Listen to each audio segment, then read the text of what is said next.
बच्चों, आज हम सुभद्रा कुमारी चौहान की कविता वीरों का कैसा हो वसंत पढ़ेंगे।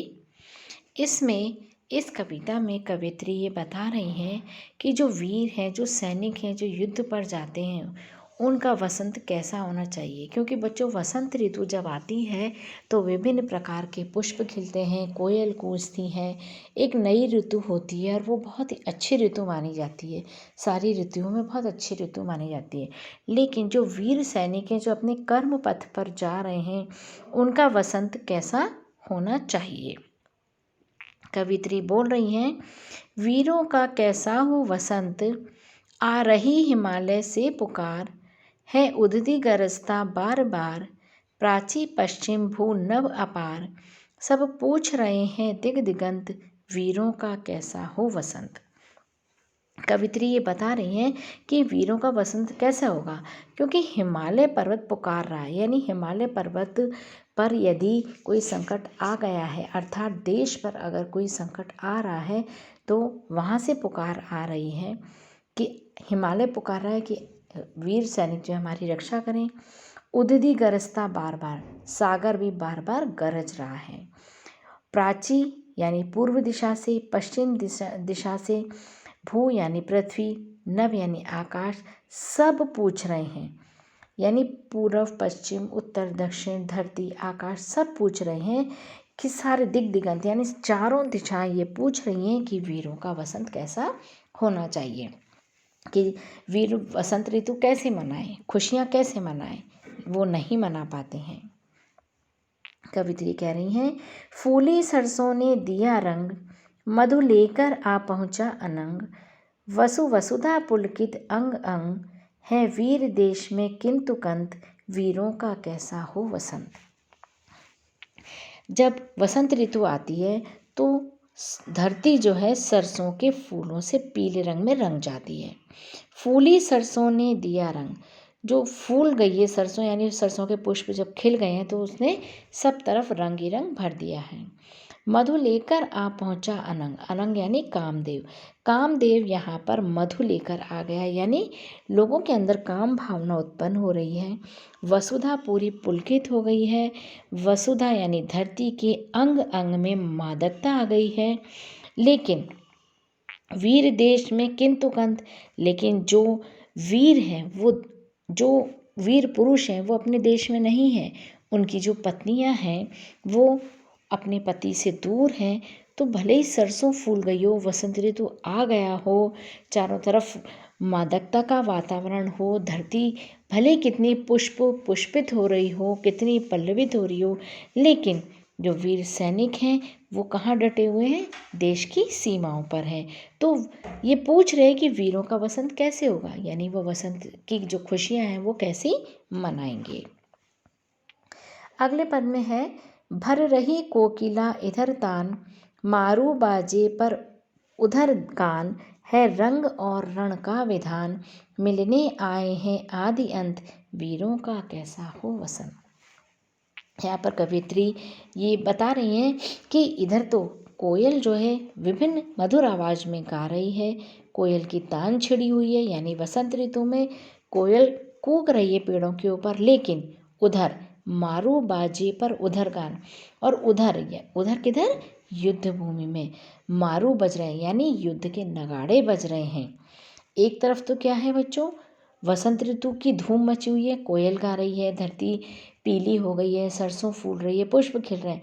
लेकिन दूसरी तरफ मारू बाजे यानी उधर नगाड़ों की, युद्ध के नगाड़ों की आवाज़ें आ रही हैं।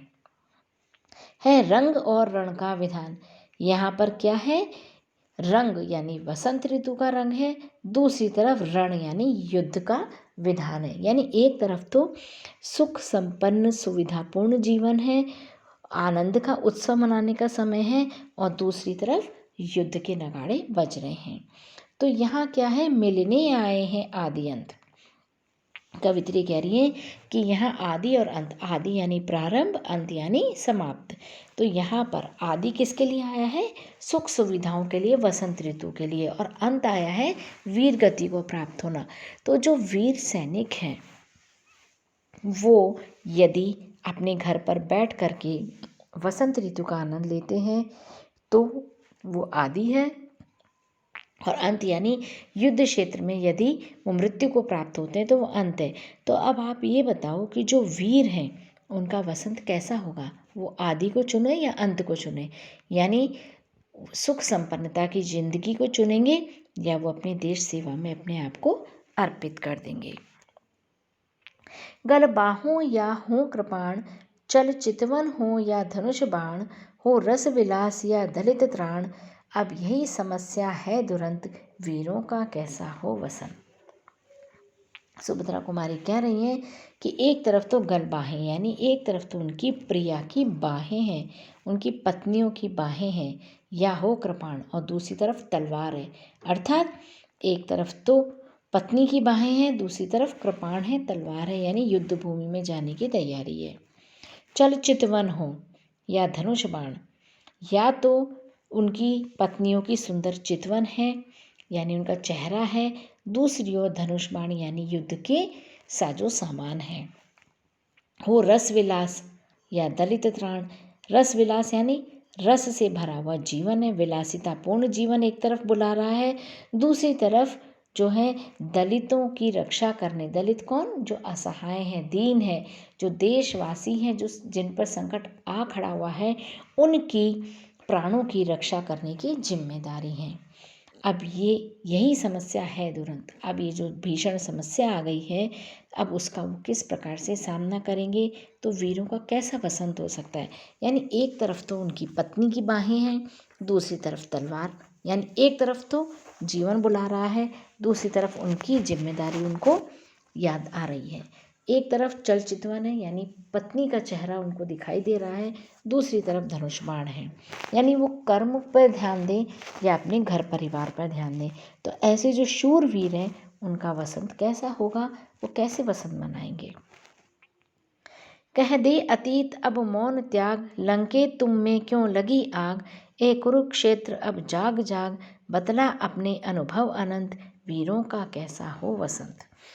यहाँ पर कवित्री कह रही हैं कि अब अतीत से कह दो कि वो अपने मौन को त्याग दे। अतीत यानी जो भीषण युद्ध हो चुके हैं हमारे यहाँ पर, वो अतीत जो है चुप ना रहे और बताए कि ये भीषण युद्ध क्यों हुए। अर्थात कवित्री ये चाहती हैं कि अब युद्ध नहीं होना चाहिए, युद्ध किसी भी समस्या का समाधान नहीं है, इसलिए वो अतीत को कह रही हैं कि तुम अपना मौन त्याग दो और युद्ध के बाद जो होने वाली विभीषिका है उसके बारे में बताओ। जैसे कि लंके यानी लंका तुम में क्यों लगी आग, ये बताओ कि तुम्हारे अंदर आग क्यों लगी, तुम क्यों जली। एक कुरुक्षेत्र अब जाग जाग, कुरुक्षेत्र का जो युद्ध हुआ था वो क्यों हुआ था, उसका परिणाम क्या निकला। कुरुक्षेत्र के परिणाम में सब भाई भाई घर परिवार सब नष्ट हो गया था, तो इसलिए वो बोल रही है बतला अपने अनुभव अनंत, अनंत यानी बहुत सारे, कि हे लंका, हे कुरुक्षेत्र, तुम जो जली हो, तुम नष्ट हुए हो, उसका जो अनुभव है, तुम कितना भीषण अनुभव रहा है, कितनी तुम परेशान रही हो, दग्ध रही हो, कितनी पीड़ित हुई हो, अपने अनुभवों को तुम साझा करो। वीरों का कैसा हो वसंत, बतलाओ कि अगर युद्ध किसी समस्या का समाधान है तो वो संभव ही नहीं है, वो सही नहीं है, इसलिए वीरों का वसंत कैसे हो सकता है। हल्दी घाटी के शिलाखंड, ए दुर्ग सिंहगढ़ के प्रचंड, राणा नाना का कर घमंड, दो जगह आज स्मृतियां ज्वलंत, वीरों का कैसा हो वसंत।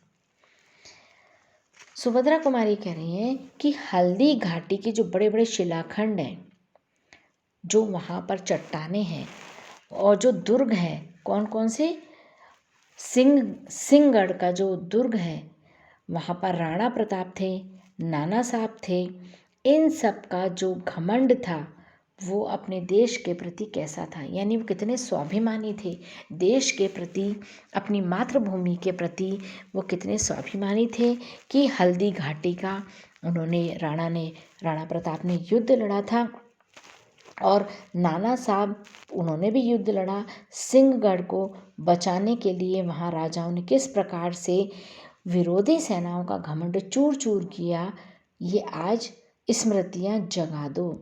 दो जगह आज स्मृतियाँ ज्वलंत, उन स्मृतियों को, उन यादों को तुम आज ताज़ा कर दो, जला दो कि वो कैसी स्मृतियाँ थी, उनको आप सामने लेकर आओ।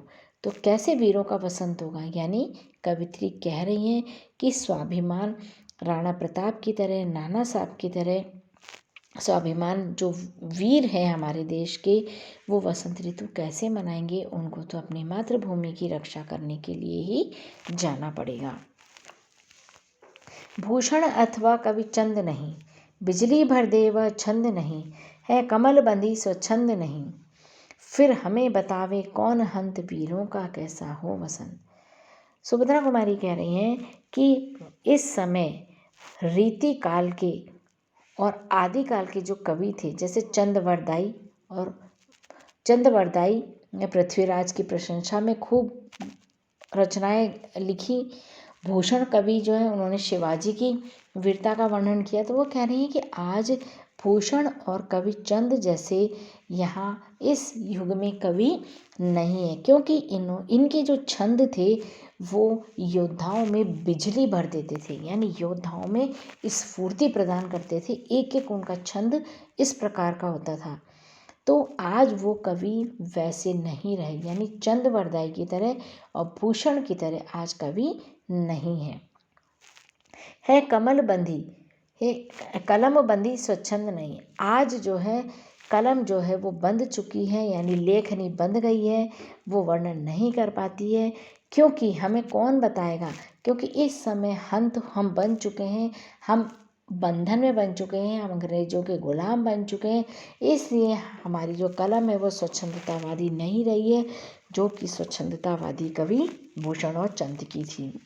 इसलिए कवित्री कह रही हैं कि आज कलम को खुलकर केवल ललकार रही है, कह रही है तू अपने बंधन से मुक्त हो जा और ये बता कि युद्ध जो अंग्रेज़ों के प्रति जो हम गुलाम बने हुए हैं, हमारी कलम से भी उसी प्रकार से कुछ उद्भाव निकलने चाहिए। इसलिए वो पूछती है कि वीरों का कैसे वसंत हो सकता है, यानी जो वीर व्यक्ति हैं, जो शूरवीर हैं, वो घर नहीं बैठते, वो अपने घर परिवार पत्नी बच्चों की तरफ नहीं देखते। वो उनका प्रमुख जिम्मेदारी देश की रक्षा करना होता है।